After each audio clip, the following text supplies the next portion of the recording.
Excuse me, sir. Sir, how old were you when you made your first million? I think you guys got the wrong guy. What makes you think I got $1 million? I see the vest, man. The vest is only $200. What was the most amount of money you made in a single year? A lot. 9 digits. Like how much? Give me a range. A lot. 200? Well over. 300 million? Keep going. 400? Keep going. 500 million? Keep going. 600? Somewhere around there. What was your business? Running consulting firms and running automotive dealerships. Did you come from a rich family? No, I was a janitor, sir. I started sweeping floors. So what was your turning point to financial freedom? Did you have a moment where you were like, hi, Yeah, I did. I was sweeping floors and somebody said, oh, you're going to be here for the rest of your life. And that was it. I was like, no, I'm not going to be here for the rest of my life. Let's go to the flip side, though. What's the best financial advice you ever received? I'll tell you where I got most of my investing advice. Reading the news. What's going on, right? Remember the first time you walked by the Apple store and there were 200 people online? I look at that and I go, oh, I want to buy stock in that company. Pick up the newspaper, go into a store. Who's busy, who's not? It's all around you. It's right in front of you. Give me the best industry to get into in today's world that you're seeing is going to make a lot of millionaires. I'll tell you what I do like. I like the future of nuclear energy. Everybody's talking about data centers. You know, we need them, right? They're converting these 40-story office buildings into just servers. They don't have the power to generate enough electricity, and there's only one thing that can power those. It's nuclear. Did you go to college? I did not. I have a high school diploma. The real world is going to teach you, in my opinion, a lot more than school will. Right now I'm listening to a podcast, not on John D. Rockefeller, on his partner. Just model what's already been done. That's a great thing. You don't have to reinvent the wheel. Take bits and pieces, steal it from everybody, make it your own, and stay focused. Mindset is the biggest thing. Excuse me, sir. Sir, is this your house? Can I help you? Is this your house? Who are you? I have the biggest business media channel in the entire world. What did you do to be able to afford this place? I was in the electronic cigarette business. E-cigarettes? Yeah, e-cigarettes. How long were you in the business? Sold the world's largest brand in under 5 years for 10 grand. Hey, what's the most you made in a single year? Give me the biggest year you had. Over 100 million. 100 million? Could I interview you for 1 minute real quick for the channel? I'll give you 2. You made your fortune in e-cigarettes. Why go into that market? So I always say, solve small problems, get small dollars. Solve big problems, like getting 100 million people off deadly cigarettes, make big money. Did you have anybody that doubted you? Everybody. Yeah? Everybody. I was a personal trainer. I had 39 failed companies. But that 40th one hit. It hit. It was a rocket ship. What was it about that 40th company market? Okay. My secret was going store to store, mouth to mouth with my electronic cigarettes. I'd spend 20 hours on a line at 7-Eleven saying, hey, you smoke Marlboro? Try my brand. You mastered guerrilla marketing. I'll tell you another thing I did. Trademarks. Trademarks are very powerful. You can make claims with trademarks. It's like the 5-hour energy guy. He never claimed it was 5 hours of energy. He just called that was the brand. People try to sue him. And he said, no, that's my brand. So I took that concept for myself and I said, okay, I'm going to register under electronic cigarettes, the most trusted brand. And it went through. 2,000 taxis in New York. Logic, the most trusted brand. I was in every bodega. I took over New York and the 5 boroughs. I didn't even go to the West Coast. How old are you now? I'm in my 50s. You're in your 50s? Yeah. Let's collapse time. If you were to go back and have a conversation with your 20-year-old self, give him one guiding principle. Get moving faster. No, speed is important. Just speed is everything. Most people overthink everything. At the end of the day, you just got to get momentum. I tell people, you can't swim unless you jump in the pool. You got to start swimming. This is the key. Excuse me, sir. What did you do to become wealthy?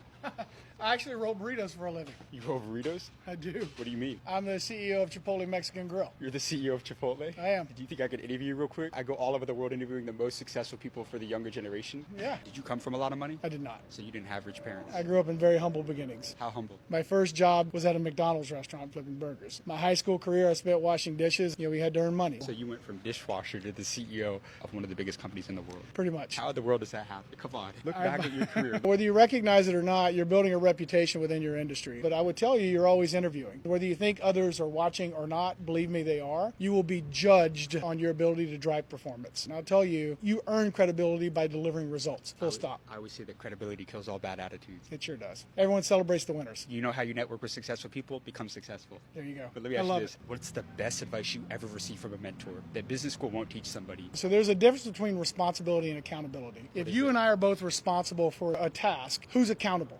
No one. And so we talk about this idea in operations around who's accountable. Who's the one person that has to ensure that this job gets done? We may share responsibility, but one of us has to be accountable. You know they don't teach that in school, right? I know. Do you have another business analogy like that could help some people out? There's an old adage in this industry, you can't save your way to prosperity. And I would lean into this idea of abundance versus scarcity, meaning I continue to invest in the consumer experience, continue to invest in the team member experience, and that will always pay outsized dividends for you and your firm. You got amazing advice, my friend. Thank you. I appreciate you. What's your name? Scott. Scott, great to meet you. Yeah, good to meet you, brother. Excuse me, sir.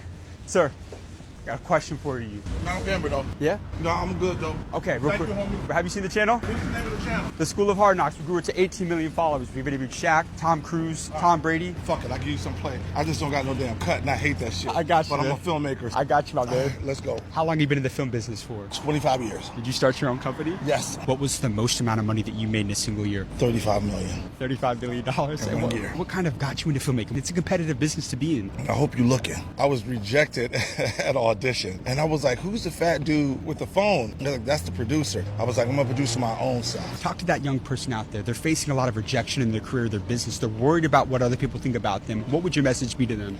In the words of my grandmother, when you're born, you look like your parents, but when you die, you look like your decisions. Every decision that you make is a domino effect on your life. I will also say, never mistake attendance for alliance. Everybody that's with you is not for you. Eagles don't fly with pigeons. And normally, when you're just about ready to blow, it gets harder and harder. That's why they always say that God gives his toughest battles to his strongest soldiers. Absolutely. You can't give up because it's about the faith. Do you believe in God? Absolutely. But see, here's what they don't tell us, right? If we are created in the image of God, do you know how powerful you are? Extremely powerful. Okay, don't ask for a divine intervention. Intervene with divinity. You know they don't teach this in school, right? Oh, no, absolutely not. If you want to hide something from anybody, put it in a book. I said it in 2019. Celebrity is dead. There's no more celebrity. Content is king. I tell people all the time, I built a multi-million-dollar business because of content creation. And most entrepreneurs, they know how important it is to build that brand, but they think they need this huge team. I use the greatest AI gift to content creators that's ever been created. It's called Opus Clip. Yes. You can have a long interview just like this, Yes. and it clips and edits your content for you. I use it. I said this back in 2019. Movies are dead at this moment. It's going to be short form. Can I tell you something? I've interviewed over 1,000 millionaires and over 30 billionaires. That was one of the best interviews I've ever done in my entire life. Oh my. Man. Can I get your contact? Yeah. Excuse me, guys. Who's the richest person here?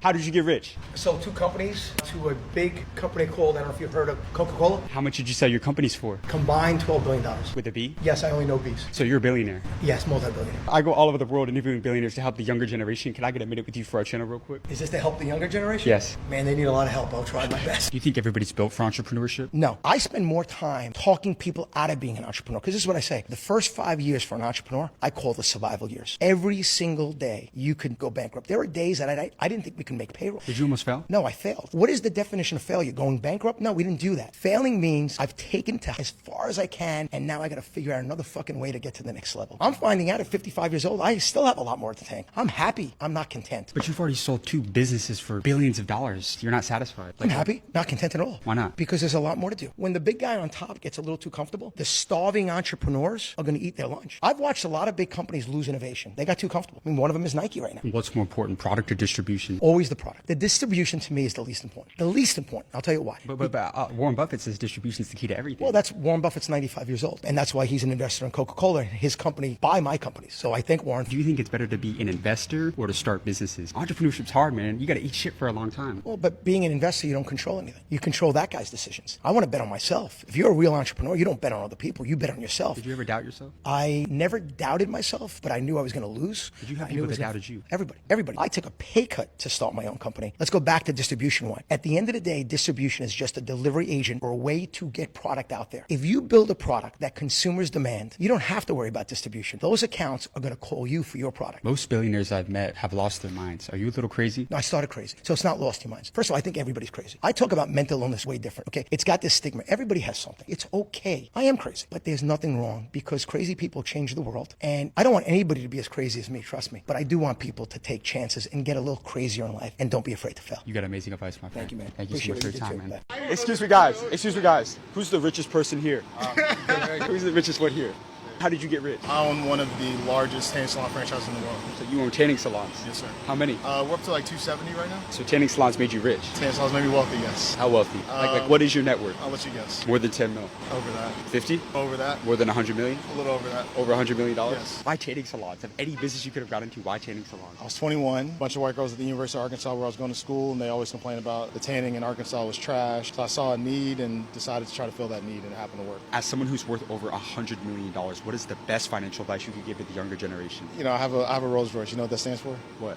recurring revenue. Focus on recurring revenue. So you can get rich with recurring revenue. Absolutely. Netflix, our gym, our tanning salon, every single thing is on recurring revenue, so that's where the money's at. Do you think somebody should start or buy a business in today's world? I would buy a business, man. The opportunity is there. This thing called the silver tsunami where all these baby boomers are selling their business and their kids either don't want it and they want to retire. So there's so many businesses for sale and not enough buyers. So if you don't have money, how exactly would you buy that business? I would owner's finance it. That's how I got my first business. I didn't have money. What is that process like? You basically convince the owner, hey, listen, you hold the note, I'll give you interest on it, and I'll pay you X amount a month to essentially pay for that business. Somebody who's desperate to sell their business and understands that, hey, this business actually is profitable, I will get the money, I just no longer have to do the work, they'll sell it. How do you feel about AI? I love AI. Are you using AI in all your businesses? Absolutely. Any person that wants to be in the workforce in the next 10 years needs to learn how to utilize AI. Have you seen this before? No. Oh, yeah, actually, yeah. It's called Transcribe. It's called Plot AI. It records all the meetings, all the conversations. Yeah, I want one of those. It's like a personal assistant, basically. AI is crazy. I agree. You got amazing advice, my friend. Appreciate Time it. and Hey, appreciate good